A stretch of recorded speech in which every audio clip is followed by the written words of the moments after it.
हाय, मैं हूँ विकास और आप देख रहे हैं कॉमर्स फंडामेंटल। आज की इस वीडियो में हम जानेंगे कि नेचर ऑफ मैनेजमेंट होता क्या है और लेवल्स ऑफ मैनेजमेंट क्या होता है। देखिए, जब हम मैनेजमेंट की बात करें तो मैनेजमेंट को हम तीन नेचर से देख सकते हैं। पहला है मैनेजमेंट एज एन आर्ट। अगर हम आर्ट की बात करें तो art involve skillful and personalise application of knowledge.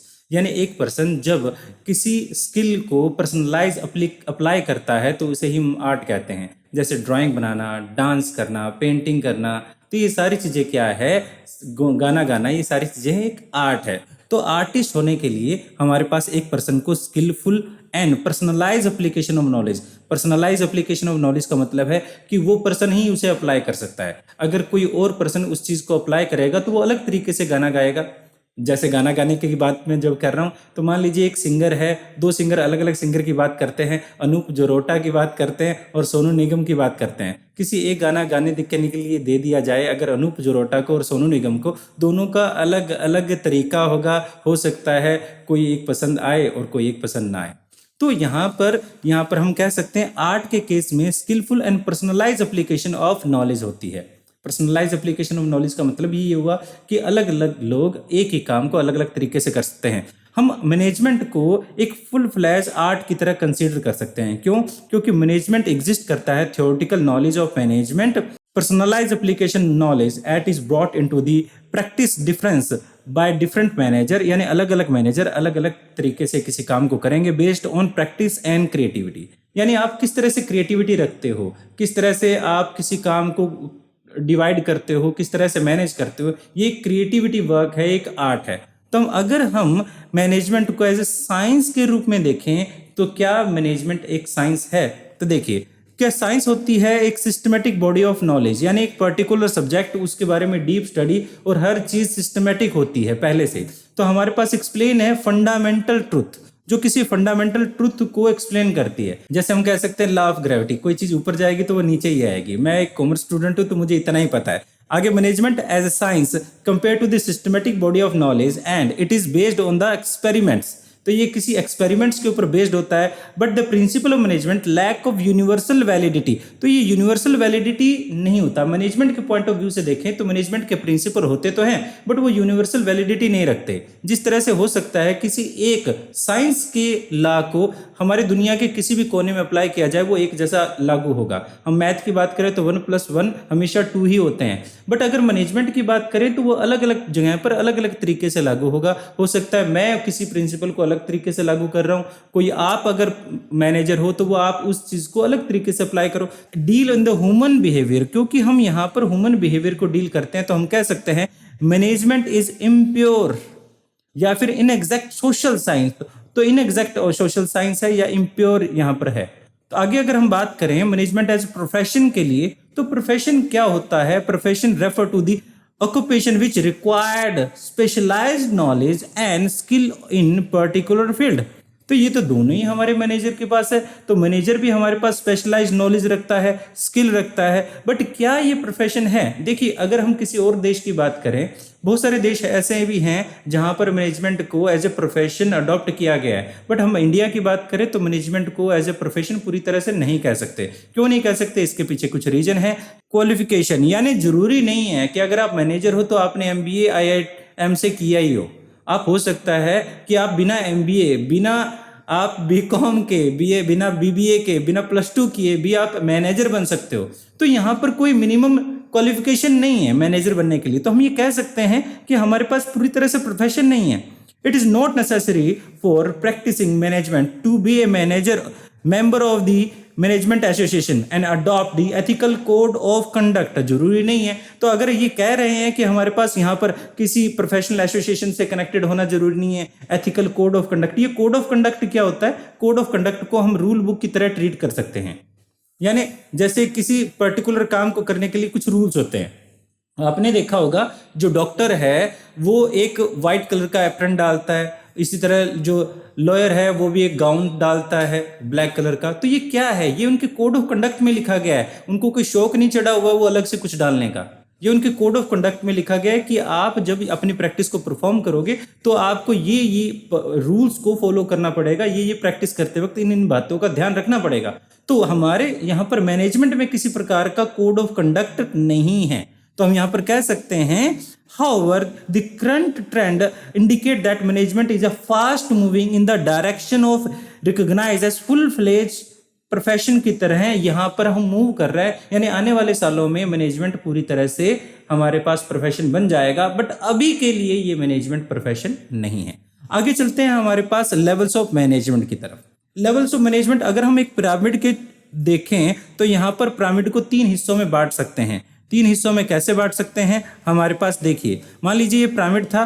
Pyramid जो है इसका एक हिस्सा जो है वो हमारे पास टॉप लेवल मैनेजमेंट और दूसरा हिस्सा जो है मिडिल लेवल और यहाँ पर लोअर लेवल मैनेजमेंट के रूप में देख सकते हैं। जो टॉप लेवल मैनेजमेंट है वो एक बॉडी की तरह, जैसे सिर होता है, सिर की तरह काम करता है। मिडिल लेवल जो है वो हमारे मिडिल पार्ट की तरह, और लोअर लेवल मैनेजमेंट जो है वो हमारे आर्म्स एंड यहाँ लेग्स की तरह काम करता है।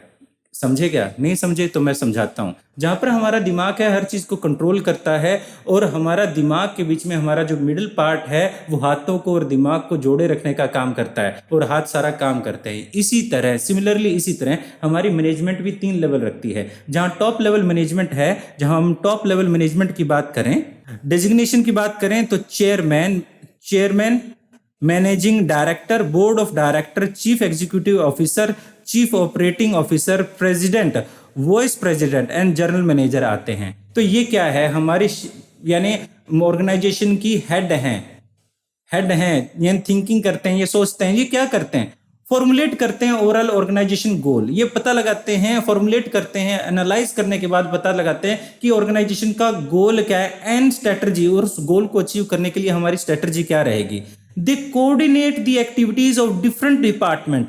ये किसी अलग अलग डिपार्टमेंट की अलग अलग एक्टिविटीज जो कोऑर्डिनेट करते हैं कि कब कौन सी एक्टिविटी होगी, किसके साथ कौन सी एक्टिविटी पैरेलल चलेगी। They maintain the contact with the outside world. ये आउटसाइड वर्ल्ड के साथ कंटेक्ट करते हैं। जैसे आपने सुंदर पिचाई को देखा होगा, वो गूगल का सीईओ है, और वो ज़्यादातर बाहर की तरफ कंटेक्ट करता रहता है, मीन्स कहीं सेमिनार दे रहा है, कहीं कोई स्पीच दे रहा है। तो ये क्या है, यानी हम कह सकते हैं कि हमारा टॉप लेवल मैनेजमेंट जो है रिप्रेजेंट करता है हमारी ऑर्गेनाइजेशन को सोसाइटी में। तो यहाँ पर वो आउटसाइड मेंटेन करता है कॉन्टैक्ट्स को।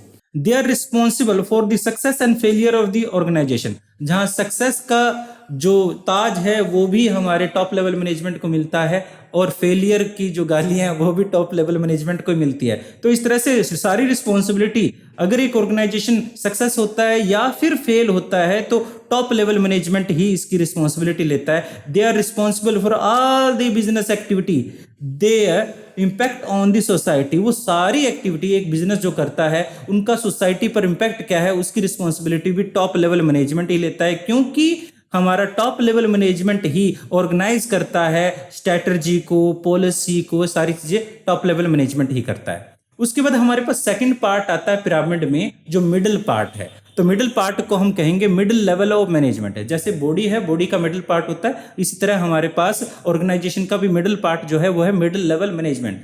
मिडिल लेवल मैनेजमेंट में हमारे पास divisional head like management, factory manager, sales manager etcetera, ये सारे आते हैं। तो ये क्या करते हैं, एक्चुअली हमारे पास 2 कॉलम को, यानी हमारे पास लोअर लेवल को और टॉप लेवल को जोड़े रखने का काम करते हैं, एक लिंक का काम करते हैं। They are the link between the top level management and lower level management. तो हमारे पास वो मिडिल लेवल मैनेजमेंट कहलाते हैं, जिसका मेन फंक्शन क्या है, they serve as a link between the top level and lower level management. एक link का काम करते हैं, और लिंक बहुत ज्यादा जरूरी है। दे आर रिस्पॉन्सिबल, ये रिस्पॉन्सिबल रहते हैं कि जो पॉलिसीज, जो हमारे पास plan, strategies top level management ने बनाई थी, क्या वो अप्लाई हो पा रही है या नहीं हो पा रही है। तो ये भी इंश्योर करते हैं कि हमारे पास जो डिपार्टमेंट है क्या उनके पास नेसेसरी स्टाफ है या नहीं है, मीन्स पर्याप्त हमारे पास ह्यूमन रिसोर्स है या नहीं है। They assign duty and responsibility to their personnel, वो अपने कर्मचारियों की ड्यूटीज एंड रिस्पॉन्सिबिलिटीज को असाइन करते हैं। They motivate the peoples in their department to achieve desired objective, और वो टाइम टू टाइम अपने लोअर लेवल मैनेजमेंट को मोटिवेट करते रहते हैं कि जिस तरह से कि वो अपने ऑब्जेक्टिव को हासिल कर पाए। और मोटिवेशन बहुत ज़्यादा जरूरी है। आपने सुना ही होगा, चिड़िया भी बाज बन जाती है उनको सही तरीके से मोटिवेट किया जाए तो। They cooperate with the other department so smooth functioning of the organisation. वो टॉप लेवल मैनेजमेंट के साथ साथ अदर ऑर्गेनाइजेशन डिपार्टमेंट के साथ क्या कोऑर्डिनेट करते हैं, जिससे स्मूथ फंक्शनिंग होती रहे पूरे ऑर्गेनाइजेशन में। लास्ट में है हमारे पास लोअर लेवल मैनेजमेंट। तो लोअर लेवल मैनेजमेंट को हम लोअर, सुपरवाइजरी, ऑपरेशनल मैनेजमेंट या फर्स्ट लाइन मैनेजमेंट भी कह सकते हैं। फर्स्ट लाइन मैनेजमेंट में क्यों, यहाँ पर मैनेजमेंट लेवल खत्म हो जाता है, means last level of management हमारा है लोअर लेवल मैनेजमेंट। इसके अंदर हमारे पास सुपरवाइजर्स, फोरमैन और इंस्पेक्टर आ जाते हैं। तो ये क्या करते हैं, ये एक्चुअल में काम तो यही कर रहे हैं, यानी एक्टिव एरिया के अंदर यही काम कर रहे हैं, ग्राउंड रियलिटी यही जानते हैं कि कहाँ पर कौन एक्चुअल में काम कर रहा है। जो पॉलिसी हमारे पास टॉप लेवल मैनेजमेंट ने बनाई थी और इम्प्लीमेशन करने के लिए हमारे मिड लेवल मैनेजमेंट ने भेजी है, उसको एक्चुअल में अप्लाई करवाने का काम किसका है, लोअर लेवल मैनेजमेंट का है। तो हम कह सकते हैं दे directly oversee the efforts of the workforce. तो ये हमारे पास वर्कफोर्स का जो डायरेक्टली काम को देखते हैं, they serve as a link between the worker and middle level management. तो मिडिल लेवल मैनेजमेंट और वर्कर के बीच में यानी सबऑर्डिनेटर के बीच में ये लिंक बनाते हैं। दे ensure availability of resources and good quality of output. ये भी इंश्योर करते हैं कि हमारा वर्कर जो है वो अवेलेबल रहे और आउटपुट जो है अच्छी क्वालिटी का हो। They provide guidance and training to the worker, और टाइम टू टाइम जैसे एनवायरनमेंट हमारा बदलता रहता है, बिजनेस एनवायरनमेंट में जो चेंजेस आते हैं उसके अकॉर्डिंग उन्हें हमारे वर्कर को टाइम टू टाइम ट्रेनिंग भी इंश्योर करते हैं कि उनको टाइम टू टाइम ट्रेनिंग मिलती रहे, नए नए इक्विपमेंट और नई नई मशीन्स जो आती हैं उनसे वो अवेयर रहें। दे ensure they provide good working condition, और जहां वर्कर काम कर रहे हैं वर्किंग कंडीशन जो है वो अच्छी हो, यानी अच्छे वातावरण में काम करेंगे तो वो अच्छा फील करेंगे और ज्यादा मन लगा के काम करेंगे। तो इसके साथ ही हमारे पास nature and significance of management हमारा खत्म होता है। फिर मिलते हैं किसी और वीडियो में। Thanks for watching and have a piece.